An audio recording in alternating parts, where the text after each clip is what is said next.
നിയമസഭാ തെരഞ്ഞെടുപ്പിൽ നേമത്തും കഴക്കൂട്ടത്തും 60,000-ലേറെ വോട്ട് നേടി വിജയിച്ചേക്കുമെന്ന് ബി.ജെ.പി. നേതൃത്വത്തിന്റെ വിലയിരുത്തൽ. മറ്റ് 16 മണ്ഡലങ്ങളിൽ എൻ.ഡി.എ 40,000 മുതൽ 50,000 വരെ വോട്ട് നേടാം. ഇതിൽ ചില മണ്ഡലങ്ങളിൽ എൽ.ഡി.എഫുമായോ യു.ഡി.എഫുമായോ നേരിട്ടുള്ള മത്സരമാണ്. ഇഞ്ചോടിഞ്ച് പോരാട്ടത്തിൽ വിജയം ആർക്കെന്നത് സാമുദായിക അടിയൊഴുക്കുകളെ കൂടി ആശ്രയിച്ചായിരിക്കും. 17 മണ്ഡലങ്ങളിൽ എൻ.ഡി.എ സ്ഥാനാർത്ഥികൾ 40,000-ലേറെ വോട്ട് നേടി നിർണായക ശക്തിയാവും. വോട്ടിംഗ് ശതമാനം 80 വരെ ഉയർന്ന സാഹചര്യത്തിൽ പാർട്ടി ലക്ഷ്യമിട്ട വോട്ടുകൾ സമാഹരിക്കാനായാൽ ഇതിൽ ചില സീറ്റുകളിൽ വിജയം വരെ നേടാം. 1,00,000 വരെ വോട്ട് നേടാവുന്ന 16 മണ്ഡലങ്ങൾ ഇവയൊക്കെയാണ്: തിരുവനന്തപുരം, ചാത്തന്നൂർ, മാവേലിക്കര, ചെങ്ങന്നൂർ, അരൂർ, പൂഞ്ഞാർ, തൃപ്പൂണിത്തറ, കുന്നത്തുനാട്, തൃശൂർ, കൊടുങ്ങല്ലൂർ, പാലക്കാട്, മലമ്പുഴ, കോഴിക്കോട് സൗത്ത്, കുന്ദമംഗലം, മഞ്ചേശ്വരം, കാസർഗോഡ് എന്നിവ. 40,000-ലേറെ വോട്ട് നേടാവുന്ന 17 മണ്ഡലങ്ങൾ ഇവയാണ്: വട്ടിയൂർക്കാവ്, കാട്ടാക്കട, വർക്കല, ആറ്റിങ്ങൽ, കോവളം, അടൂർ, കോന്നി, തിരുവല്ല, ആറന്മുള, കായംകുളം, പാല,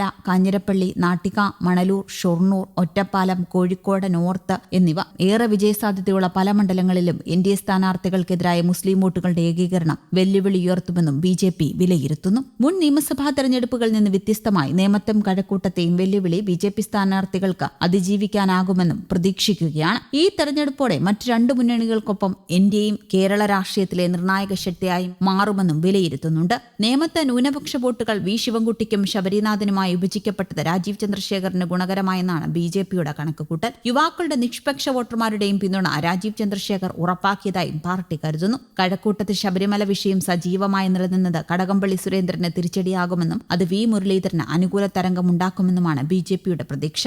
ഇതിനു പുറമെ കാട്ടാക്കട, വട്ടിയൂർക്കാവ്, ആറ്റിങ്ങൽ, ചാത്തന്നൂർ, മഞ്ചേശ്വരം, പാലക്കാട് തുടങ്ങി 10 മണ്ഡലങ്ങളിൽ അട്ടിമറി വിജയം നേടാനാകുമെന്നും ബി.ജെ.പി. നേരത്തെ കണക്കുകൂട്ടുന്നുണ്ട്. മഞ്ചേശ്വരത്ത് പ്രവാസി വോട്ടുകളുടെ കുറവ് കെ. സുരേന്ദ്രന് തുണയാകുമെന്നാണ് പാർട്ടിയുടെ നിഗമനം. ബി.ജെ.പിയുടെ അവകാശവാദങ്ങൾക്കിടയിലും നേമത്തെ എൽ.ഡി.എഫ്, യു.ഡി.എഫ് സ്ഥാനാർത്ഥികൾ വലിയ ആത്മവിശ്വാസത്തിലാണ്. ന്യൂനപക്ഷ വോട്ടുകൾ ഭിന്നിപ്പിക്കാനുള്ള നീക്കങ്ങൾ വിജയിക്കില്ലെന്നും തന്റെ വിജയം സുരക്ഷിതമാണെന്നും വി. ശിവൻകുട്ടി പ്രതികരിക്കുന്നുണ്ട്. അതേസമയം മണ്ഡലത്തിലെ രാഷ്ട്രീയ സാഹചര്യം യു.ഡി.എഫിന് അനുകൂലമാണെന്നും അട്ടിമറി വിജയം തന്റേതായിരിക്കുമെന്ന് കെ. എസ്. ശബരിനാഥനും നേരത്തെ വ്യക്തമാക്കിയിരുന്നു. ഉയർന്ന പോളിംഗ് രേഖപ്പെടുത്തിയ വട്ടിയൂർക്കാവിലും കാട്ടാക്കടയിലും ഫലം തങ്ങൾക്ക് അനുകൂലമാകുമെന്ന പ്രതീക്ഷയിലാണ് എൻ.ഡി.എ ക്യാമ്പ്. പാലക്കാട്, ചാത്തന്നൂർ, മണലൂർ എന്നീ മണ്ഡലങ്ങളിലെ പോരാട്ടവീര്യവും ബി.ജെ.പി. പ്രതീക്ഷയോടെയാണ് ഉറ്റുനോക്കുന്നത്.